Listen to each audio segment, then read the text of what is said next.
વસોના પેટલી પ્રાથમિક શાળાના આચાર્ય વિવાદમાં 1 વર્ષ પહેલા સોડપુરામાં શિક્ષક સાથે મારામારીના વિવાદમાં થઈ હતી વસોમાં બદલી। આચાર્યનું શિક્ષકો સાથે ગેરસભ્ય વર્તન। શાળામાં મહિલા શિક્ષક સાથે અસભ્ય વર્તન। શાળાના આચાર્ય સામે યોગ્ય પગલાં લેવાની માંગ સાથે ડીડીઓને રજૂઆત કરી આપ્યું આવેદન। શું શિક્ષણાધિકારી આચાર્ય સમક્ષ યોગ્ય કાર્યવાહી કરશે?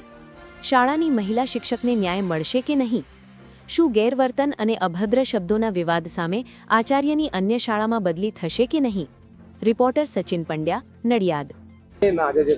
મારું નામ પટેલ મનીષાબેન ચંદુભાઈ છે।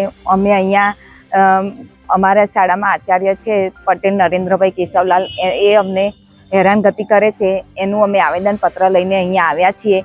એ નરેન્દ્રભાઈ સાહેબ અમારા પ્રિન્સિપાલ આચાર્ય છે। એ અમને અમે અમારા સ્ટાફમાં 4 બહેનો છે, એ 4 બહેનોને જાહેરમાં પ્રાર્થના સભામાં 4 બહેનો નંગ કહીને બોલાવે છે અને બાળકોની સાંભળતા ના સંભળાય અને એવા શબ્દો બોલી અને બહેનોને હેરાન કરે છે।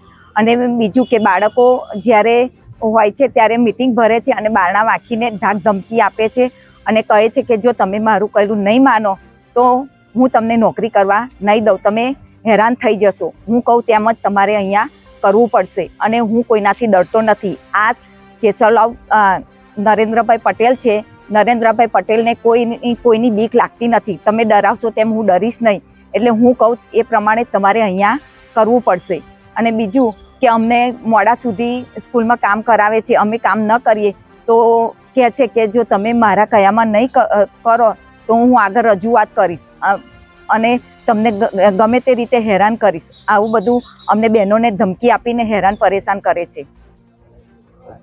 જે આપનો પરિચય ના આજે ડીડીઓ સાહેબના આવેદનપત્ર આપ્યા શા માટે શું? હું સરણધીરસિંહ ડાયાભાઈ ચૌહાણ, મહામંત્રી ખેડા જિલ્લા પ્રાથમિક શિક્ષક સંઘ। આજે વસો તાલુકા પ્રાથમિક શિક્ષક સંઘ અને પેટલી શાળાના તમામ શિક્ષકશ્રીઓ મળી અને અમે ડીડીઓ સાહેબને આવેદનપત્ર અપાયા છે। આવેદનપત્ર જે પેટલી શાળાના જે આચાર્ય છે નરેન્દ્રભાઈ પટેલ, એ આખા સ્ટાફ સાથે અભદ્ર ભાષામાં વાતો કરે છે, બહેનોને ખખડાવે છે। 27 તારીખે એક બાલ્યાર્પણ કાર્યક્રમ હતો। આ કાર્યક્રમમાં ખરેખર કાર્યક્રમ તો 28 તારીખે હતો, પણ 27 તારીખે સમગ્ર સ્ટાફને 1 વાગ્યા સુધી, રાત્રે 1 વાગ્યા સુધી આ આચાર્યએ રોકી રાખ્યા હતા અને તમામ શિક્ષકોને ધાકધમકી આપે છે।